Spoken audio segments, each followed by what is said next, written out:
Слушай, какие идут, давай, записанные просто. Давай, брат. Давай. Девушка, вашей маме зять не нужен? Юрец, ты чё, не так надо, смотри. Девушки, секунду, можно?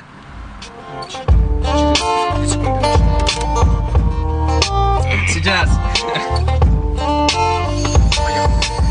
Девушки, здравствуйте, я должен сейчас вам представиться. Меня зовут Артем, вам наше знакомство понравится. Ведь две такие красавицы, приятно одеты. Нас разделяют с вами эти никчемные метры. Но мне нужны ответы на банальные вопросы. Иначе это выглядело бы совсем уж просто. Нам нужен мост между вами и машиной. Я знаю четкий комплимент, у вас так мало жира. И целый мир обыскав, не найдешь таких, как вы.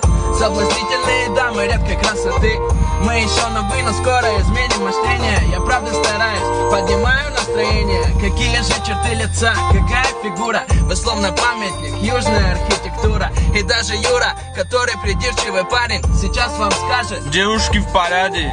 И это не вода, это правдивые строки. И вы меня не бойтесь, не выжму ваши я соки. Вы точно в шоке, и я надеюсь, что приятно. Голова кругом, и ноги становятся ватой. Да я смотрю без мата, вы без слов красноречивы. Я прям ушатан этим взглядом ангельской девы. И все так мило, предлагаю присесть в машину. Все будет хорошо, смотрите на это обширно. Мы можем просто прогуляться или сесть в кафе. Кальяны, это уж нам по душе. А позже ночью мы будем кататься по городу. Вас устроит, что действий по этому поводу?